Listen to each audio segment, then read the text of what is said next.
Welcome to the lighter side of the dark side. It's your weekly freak show here on Renegade Radio. Also, Apple, Spotify. We don't have time to say exactly every place that we're on, but we're on a lot of places. We'll just hashtag it on Instagram. Yeah, if you have a podcast catcher, you're catching this. And I am Dark Mark, the goth comedian. Let me. I always do this. Let me. I got to flip this back around, and I'm gonna get my. Yeah, there we go. That doesn't really do it. I've got my co-host here, and I'm going to show her on camera in just a moment. Oh, boy. Oh, goodness. Let's see here. I got this newfangled camera, and we just don't have time for this shit. Okay, here we go. There we go. There she is, Hannah Bach. She hates being on camera, but I do. Everybody's favorite heavy metal DJ. We have just the best show, and this would have been great as an hour, but unfortunately, the previous show, I'm trying to get the name from the producer. She's not going to tell me, but it went over. So we got 40 minutes to talk to two of the most fascinating people in Hollywood. Brought to you by Audible, audibletrial.com/DMS. Doomy's Home Cooking, 1253 Vine Street. Best vegan food ever. We have Beth Lapides. Hola. There she is.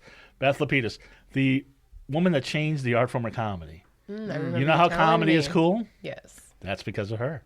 Wow. Well, thank you. I sound great. You are great. Wasn't comedy uncool when you started? It was so uncool, yes. It was quar. Oh, it's awful. And now everybody wants to be a comedian. And I was going to ask you about that. Everybody wants to be a comedian. Comedians are trying to get out of it, but everybody else is trying to get in. Every comedian wants to be a TV star, but everybody else wants to be a comedian. You missed Beth the first time she was here, I think. I did, unfortunately. Yeah. And sorry. You also missed Savannah Pope is right there. She's performed at the Uncabaret. I have, yeah. I used to perform there like once a month. Yes, well, we were doing the weekly shows, which we've done for about, so long. Yeah. And you had a nice little residency with us. Yeah. That that was so You'll be fun. back soon. Yeah. Yeah, and Uncab has a great house band too. I mean, that is very nice of you to mention. well, it's absolutely Mitch Kaplan, true. They're I so want him on the fun. show. And Denise. And Frazier on drums. She's awesome. And we have Chris Jacks now on guitar and bass at Rockwell, the new venue. Right. And every now and then they've got a badass dude on sax dropping by. Yes, we do. Every now and then. The anniversary show, we had a 10-piece band. That was fun. We're going to talk about the anniversary show in just a minute. But Savannah, not only I'm going to go see both of you this weekend. This is going to be a good weekend. That is a good weekend. Because I'm going to see Savannah at the Troubadour this lady on can Saturday. sing. This lady has a voice like no other. Yes, yes, she does. Yes. And your video, it was a good year for both of you because your video was chosen one of the 20 best videos on Yahoo. Childish Gambino's number one. Yeah, you can't really argue with that. But we were there with Drake, Jay-Z, Beyonce, everybody else. And your album, or is it album or EP? What's going on? Because there was an EP last time. It was going to be an EP originally, and then now it's an album. And that's coming soon. It's coming April 26th. I can't wait to hear it on the streaming site that I have a free trial on. And Hannah, yes. I played you some of Savannah's music. What'd you think? I did. I thought it was beautiful. You have a gorgeous voice. I played it for my granddad, and he's not shy about voicing his opinion, and he thought it was gorgeous, and he can't wait to hear you actually sing in studio. Oh, cool. Oh, ruined the surprise. Anyway, so Sorry, guys. No, that's okay. Be careful what you wish for. I'm genuinely a bad guitar player, but we'll see. But we'll see. I'm sure it's going to be delightful as always. Beth, let's start with you. All right. I was going to say it was a good year for you, or a big year for you. Big year. In that you had the 25th anniversary of the Uncabaret. Yes. Of changing comedy. Yeah, of changing comedy. Changing comedy. Yes. Setting out to change something and doing it. And I, of course, I just can't listen and not say not alone. Obviously. Right. A lot of people were part of that. It was a movement. Right. I was just the only one that didn't get bored of it. Did I read correctly? Because I know you did it. You were saying that you did it at the Women's House. Was there women's building? Women's building. I'm sorry. That's okay. Was there some bookstore that you did it before you were at Luna Park, or did I read something? Was that the women's? No, we did it at the women's building, then Highways. Okay. Performance Space, and then Luna Park. And you had the big show, the 25th anniversary show at the Ace Hotel, which I did not get to see. I'm so bummed that I did not. But apparently 1,600 people. It was a night. Yes. It was a night. The biggest show that you've ever had. It was a big night. A lot of people. I mean, not the biggest show you performed at, but the biggest show on Cabaret has done. Yeah, no, it was huge. It was, it was an incredible audience, and that venue is spectacular, and the talent was, sublime. Patton Oswalt, Bob Odenkirk, Julia Sweeney, Maria Bamford, Sandra Bernhard, all in one show. And more. Scott Thompson, Andy Kindler. Did I read right? And more. Byron Bowers. It was really crazy. It was like so long and crazy long and great. Yeah, it was so much fun. How did you feel when you were performing, and actually when you went off stage and saw the other performers? Well, I always sat to the side of the stage. I was there all night, back and forth, in and out, chatting on the back mic as I will. It was an incredible performance experience because it was a lot of new people, actually. I mean, I talked to the people, and it was like, who hasn't been here? It wasn't just like, oh, everybody who been here before, and just inner circle. People brought new people, and people heard about it, and there were a lot of people who hadn't. It wasn't. I didn't want it to be like you had to be in with the in crowd and have been at the show a million times to have loved this celebration. I wanted this celebration to open it up and bring it to a new level and new people, and we did do that, and that made me excited. I mean, the 25th anniversary, but when you have people like Bob Odenkirk, who's now an Emmy Award winner, you got your Patton Oswalt people. Anytime there's a crisis, people go to his Twitter page. They started with you. I mean, they really did. And Maria Bamford. But then there was, Alex Edelman told an unforgettable story. People didn't even know who he was. A lot of people, and he was spectacular. And still breaking that was new true of I love him. Byron Bowers, and that was true of Rebecca Corey. So it was really important for me to mix generationally the people who have come through the different phases and make it clear that this was not, because it did feel a little bit like maybe this is like a celebration end of, maybe this is it. Because the performance space you were doing it at was over, so we weren't going to go back to that. And where were we going to go? We didn't know. And I also knew I couldn't keep doing a weekly show in that way because I just have a lot of other stuff I need to do. I have a lot of other writing that's getting done now without a weekly. I need to get back to my own performing in a way outside of Uncabaret that I can't do. But the whole comedy landscape has shifted.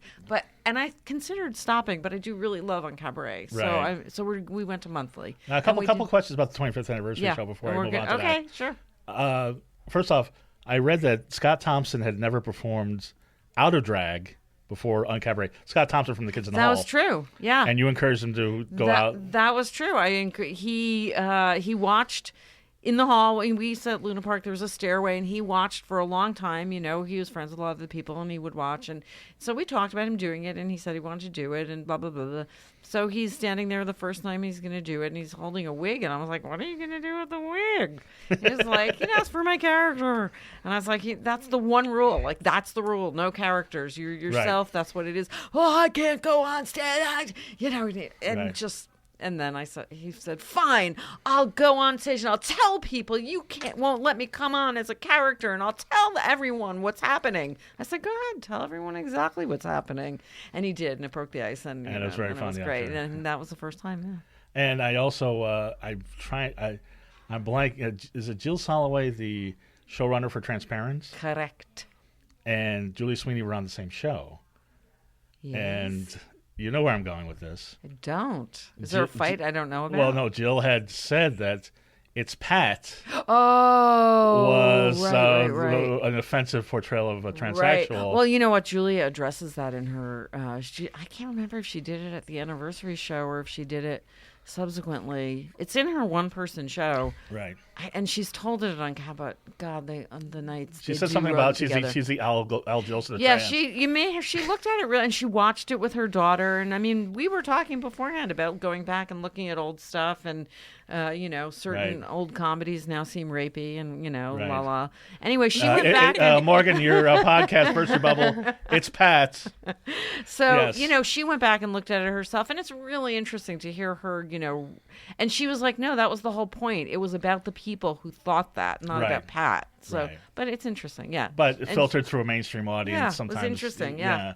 Very interesting. Very self-conscious. I mean, Julia is so conscious, So. Right. And it just sounds like it was a great time. And it was good. It went out for like 3 hours? It did. It was over 3 hours, and I told people ahead of time how long it was going to be. And I said, you've all been on flights longer than this. So, I loathe an intermission, and we just did it, Right. And it was, it was very high energy because it was a night where, you say, you changed comedy, and I go, huh. But, there was a sense at in all those years ago that comedy was very routinized. It was very rigid. Mm-hmm. It was very guys in white ties. It was white. It was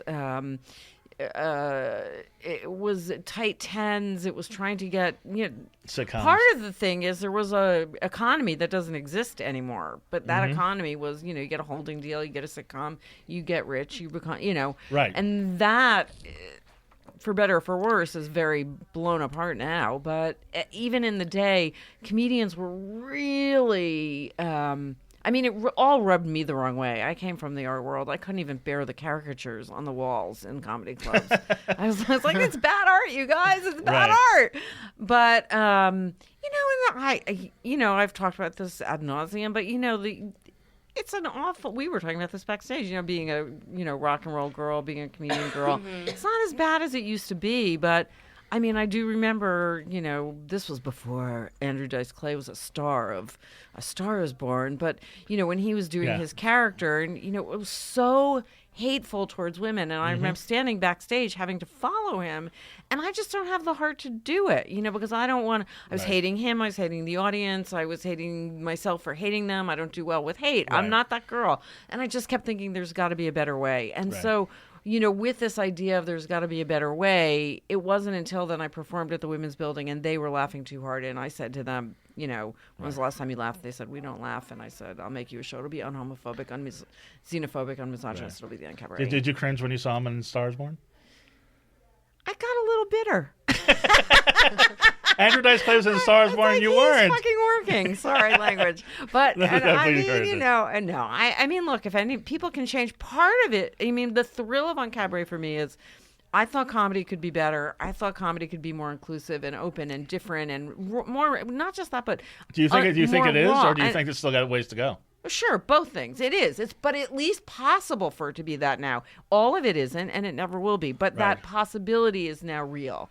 And to me, in order to live, I need to believe that people can change. And I need to believe that the world can change, or I can't go on. So the only way to do that is to be someone who can change, to change yourself.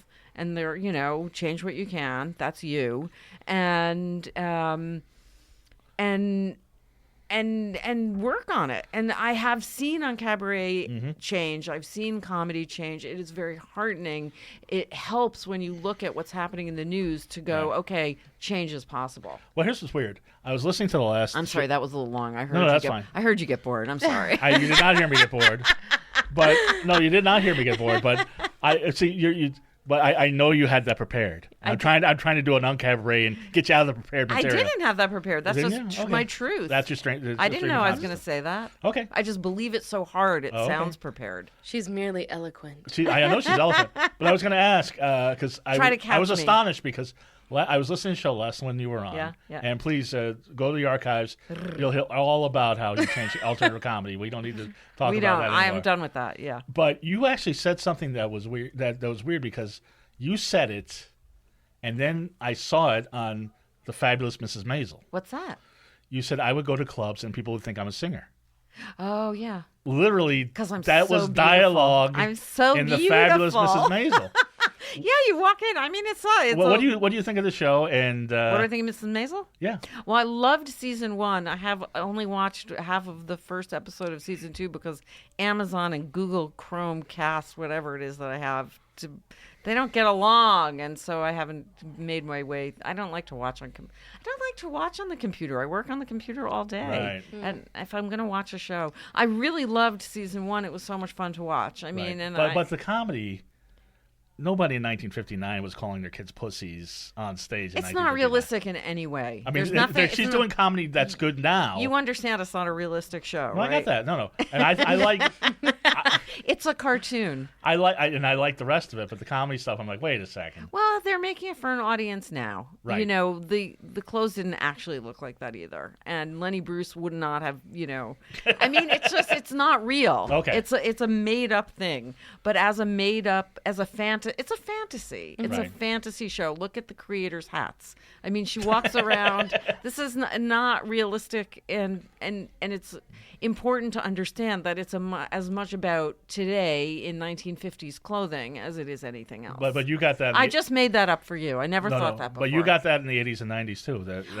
Sure. Yeah. Are you the singer? I think I got it last week. I mean, you know, that's not made up, and that's real. Right. Because look, I'm not about my looks. I'm what I am. You're a beautiful woman. Stop it. You are a beautiful woman. Thank you. But I'm not pretty. I'm not a certain kind of beautiful. I'm Jewish is what I'm saying. Right. I'm not like I'm not a certain kind. I'm a beautiful woman.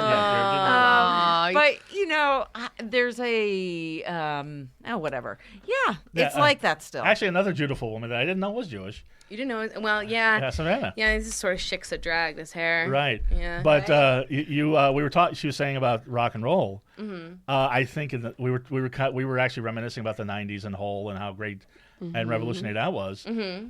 It's not like that now. Females sell more records than men these days, but it's pop. Yeah, it's purely pop. I mean, or rap. Yeah, you see very few female rockers out there.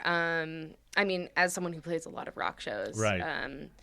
I'll oftentimes be the only girl on the bill. Right. Has anybody ever said, "Are you the comic?" Or no. Okay. I have. No one's ever suggested that. Although sometimes I get shoved onto.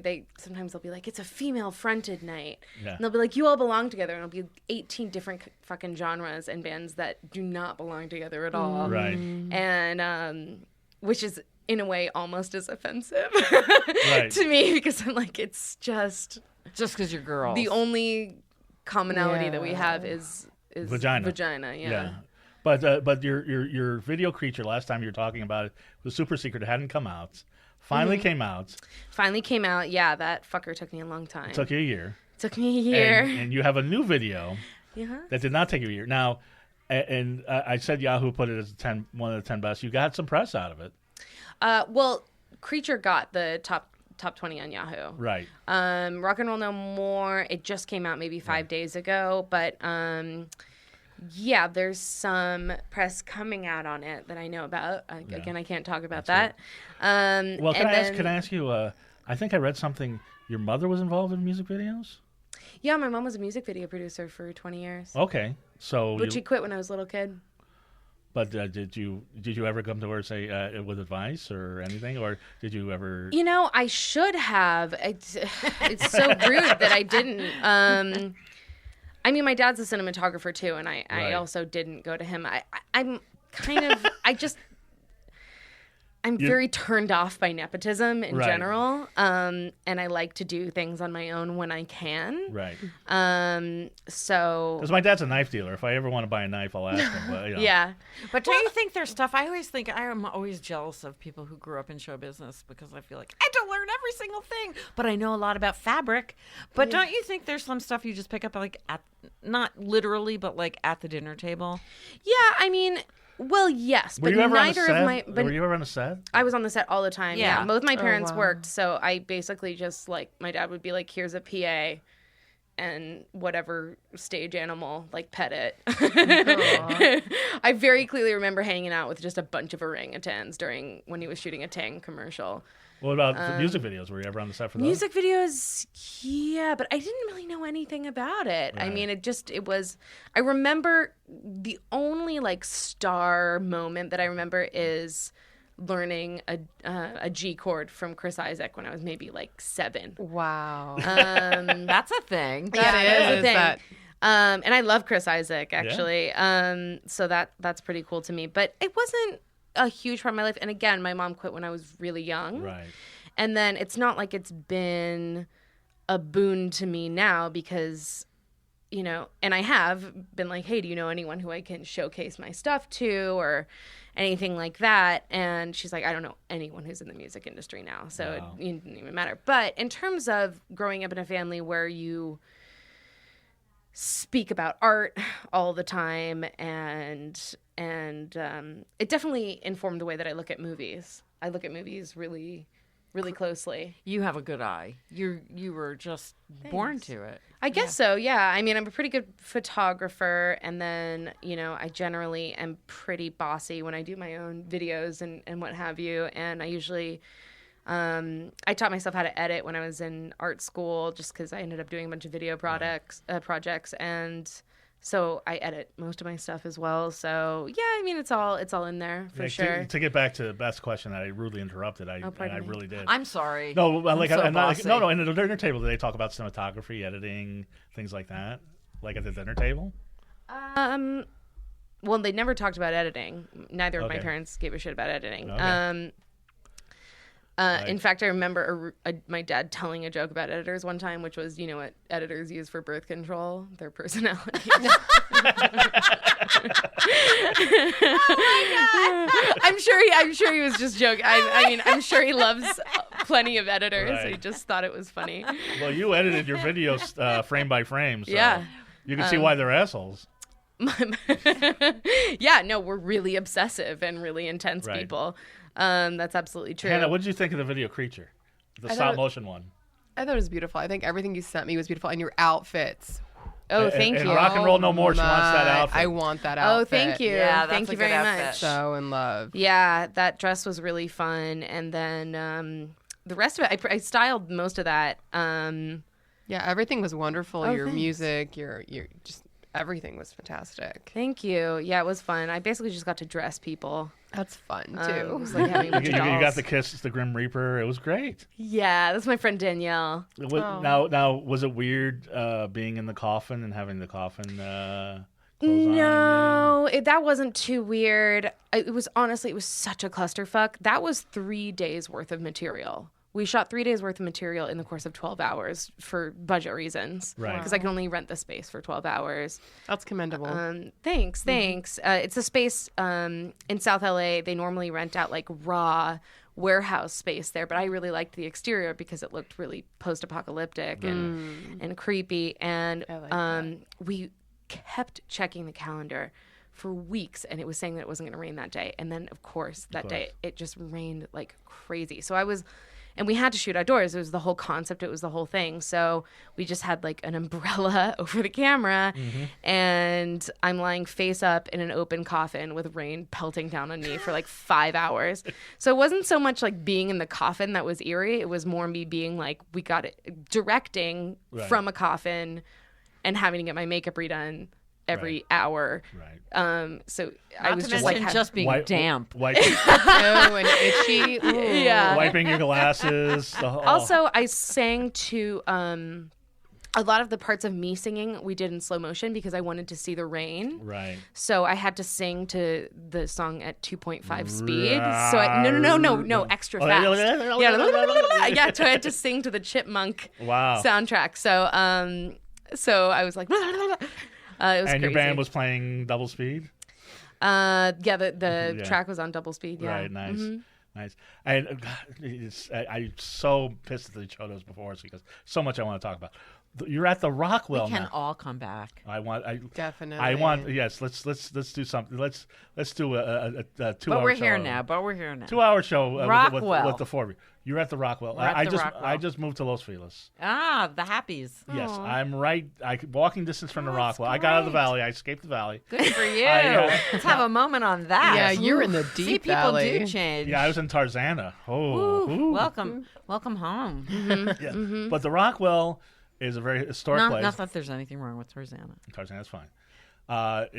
Rockwell's an amazing venue. It was a beautiful It used to be room. Sarno's. Yep. Singing waiters. Yes, the Sarno's was there from the 30s. I think so. Yeah, and they still have the Sarno's sign above the Rockwell sign. Yeah. The Rockwell also, Hannah, is where you hate when I put the camera on you, is where Jeff Goldblum does his jazz and flirts with all the girls. Yeah, I see that a lot on my feed. Yeah. The plethora of selfies with Jeff Goldblum. Yeah, everybody has a The lion's share of that is taken outside of the Rockwell. When I was waiting to get tickets while my date was sitting at the bar where she wasn't supposed to be, they had a picture of Jeff Goldblum, like Goldblum every Wednesday. But it's as much as the other space was, that was the other space was called. Yeah. We don't have to talk about it because it's not there anymore. Right. Yeah. That one was nice. This is nicer. That's right, and it's more convenient. More convenient, and more people can come. Mm-hmm. Yeah, it's a bigger venue. Everything's good. And when I saw it, sold out. It was nice. And it should have been sold out because Julia Sweeney was performing and she was fantastic. Mm-hmm. And then Alec Knopple was on. He was great. It was a very one-time only show. It was as we had tried to do every show one night only. Unfortunately I missed Meryl Marco, who's a comedy legend, and I also missed the musician that night. Oh, you had to leave because of the. Yeah, she had this. Yeah, she was trouble. But this and, whatever. Anyway, the less said about her, the better. But Mark. No, what are you gonna do?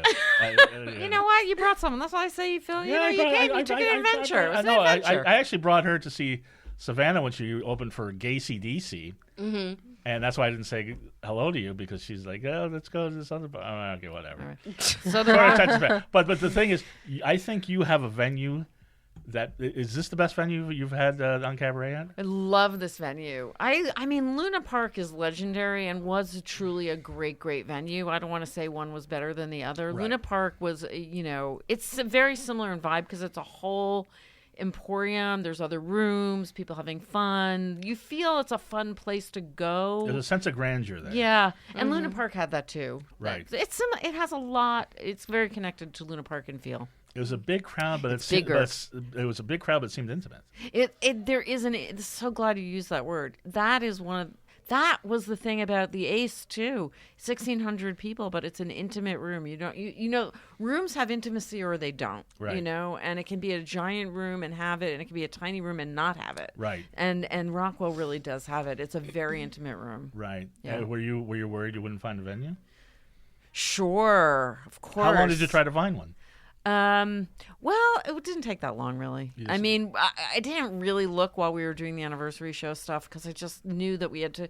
Sometimes you just have to take the first step. You have to take a step and see where you are before you can take the next step. And I mean, I was kind of looking and I was uncertain, and I wanted to know before the anniversary show, but I also knew it was going to be hard to figure out exactly. So. We said it. I mean, we did we did the anniversary show November 18th, and we did the first show at Rockwell on January 13th. So it wasn't that long. That doesn't sound. Yeah, and I'm late to the game as usual. I just found out that you were doing it at the Rockwell. It's great, but and you did this great. I know. You did this great bit about, and I'm sorry I got you 7-Eleven coffee instead of Starbucks. I'm working on it. But because you did a great bit about getting Starbucks coffee. Oh, that was funny. Yeah. But anyway. They got your name wrong. Funny. Yes, not just wrong, but I was gonna very particularly wrong. Yeah, because I was actually math. Math. Yes. Yeah. I was standing there very confused. It was the day the thing came out, that very confusing report, and we're all just like, what does it all mean? And I'm looking, and I'm looking at, I'm so confused. And then the one that we never got to read. Yeah, and they just started calling math, and I'm like. Oh my God, that's me. He thinks I'm math, and I'm anyway. I love that. I was so wanted to go to Starbucks and say I was math, but I know. But I sometimes say my name is Dolly because then the people behind the counter all break into hello, Dolly. On occasion, it does happen. But now, once you have the app, they know your name's Beth, so whatever. I wonder if the Dalai Lama gets that. I bet he does. Right? Yeah. Actually, Stuttering John from Howard Stern went up to him and said, does anybody ever come to you and go up to you and say, hello, Dolly? and Did he laugh? No, he laughed. Richard Gere tried to drag him away from him. He left. He thought it was funny. He has a good sense of humor. Yeah. He's a giggler. Yeah, he started giggling. He's a giggler. Richard Gere's dragging him away. Well, he meditates for 14 hours a day. He should be a giggler. Yes. Right. I once heard him on Larry King go, he points to his arm and goes, you have this, you have pain. You have pain. He's just like, the nature of life is pain. Isn't that hilarious? I mean, that's the Dalai Lama. Well, that's a good way to look at life. If you can meditate, it's very Lars von Trier. And this is the worst segue, because what we're going to hear is going to be anything but painful. That's Savannah singing a song. Oh, okay. Are we still doing that? Yes, we are. I have to insist on it, and then we're going to wrap it up. And then we are going to wrap. We're all going to go to our dinners and gigs. And gigs. And then we're going to reconvene as we are here. We'll try to get May or June. We'll try to get everybody together. Everybody's going to get back together, but meanwhile, reach out to us while Savannah gets ready. I'm going to see both of you this weekend. And what song are you going to sing? It's a new song. No one has heard it before. Well, aside from people in my rehearsal space. It's called Freeway. Oh, is this plugged in? No, it's not plugged in. Okay, it's the cool. Dark Mark unplugged. All right. Hold on. I'm going to adjust this then so that we can hear everything a little bit better. Pardon me.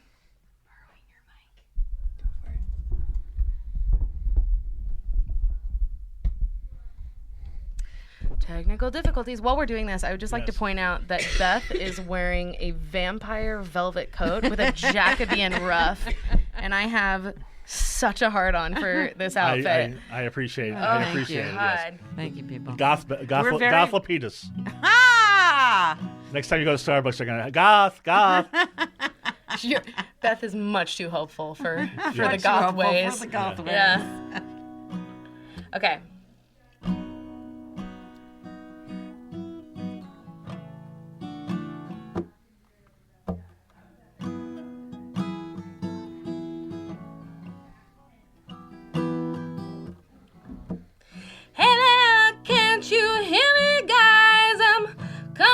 You from Van Nuys, or is all my sacred noise just hurled straight into the void? Guess what I got don't project that far. My red throat and pawn shop guitar, and my 05 keeps breaking down on the outskirts of this burning town. Oh, smog and preordained defeat. Why do I even try? Out here where the freeway comes to die, I don't wanna die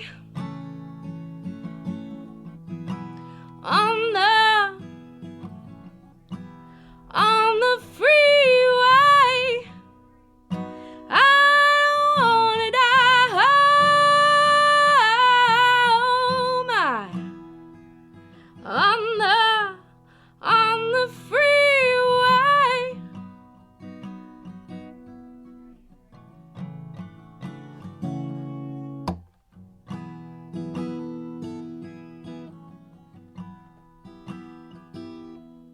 So I hitch a ride to Boyle Heights, where bullets fly and silver bites, and my man's got a basement place where I record for easy rates, and I beat a car to hop into, scour the town for cheap fast food.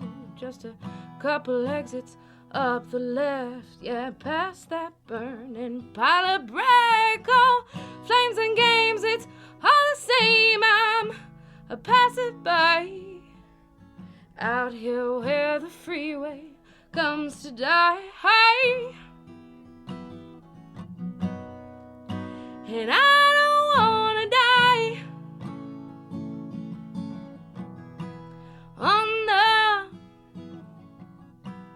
on the freeway.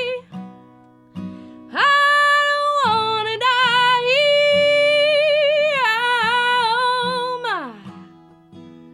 oh my, on the freeway. Not the 101 and not the 405. To hell with the 170. Oh, I wanna stay alive. I don't wanna die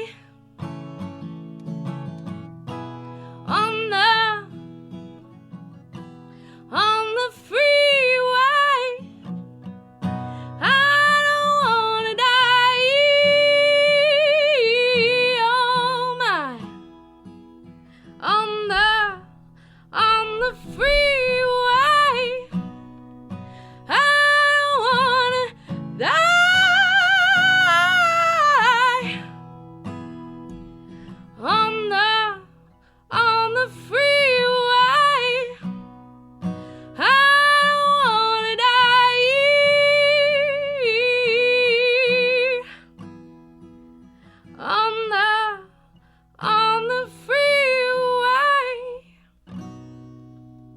Beautiful.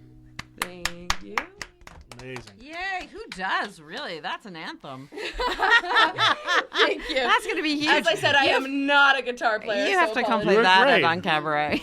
You first off, I love that song, and to quote your own lyrics, you are a superstar. Oh, thank you. Thank you. And so is Beth Lapides. Aw. And Beth Lapides, I wish we had more time. Please, We're gonna have more the four time. of us are gonna come in the studio soon. We're gonna do an hour and a half. We're gonna make up. I'm gonna ask you about Louis C.K., roast battles, Roseanne, all sorts of stuff. We're gonna get into everything. We're gonna get into everything. But Until then, Tell I us will about- see tell you us- at Rockwell. tell us how to get a hold of you. Second and Sundays at Rockwell. I'm at Uncabaret, UNCABARET on all social, and Beth Lapides, LAPIDES also. I'm both things. And as I said, I was a little intimidated when I met you because of your reputation and what you've done artistically. But you're the nicest person. You're really cool. I was so you. surprised. I was a little intimidated when I first met you, Aw. and now you're just so terrific. Well, you're lovely, so you're very easy to be lovely too. Oh, thank you very much. And it was very nice to meet you this time, Hannah. It's very nice to meet you as And well. I always love to see my Savannah. I love And, you, Beth. Savannah will be playing on Cabaret soon. Yes, she Yes. will. She'll be Yes. maybe May or June or July. We'll get a date. Okay. No, we only have one Sunday each, so we'll. Oh, we'll right. Yeah. Right. Okay. Let's do a summer gig. Yeah, absolutely. So, your gig is at the Rockwell At the Rockwell. every second Sunday. Every second Sunday. You're going to be at the Troubadour this I'm weekend, gonna be at the Troubadour on Saturday. and you jam all the time with the at the Whiskey. Yep, I'm at the Whiskey with Ultimate Jam Night a lot, which is just a bunch of rotating, it's like Clem Burke and just all these fucking legendary Right. guys visiting town while they're on tour. You did Motley Crue this week. You did Queen. Yeah, Motley Crue Queen. I got to do Ozzy, which was really fun because I love blood stuff. So I just got to spit blood on people. Nice. So yeah. You got to catch her live, but I do. but tell us. Well, come with me to the Troubadour.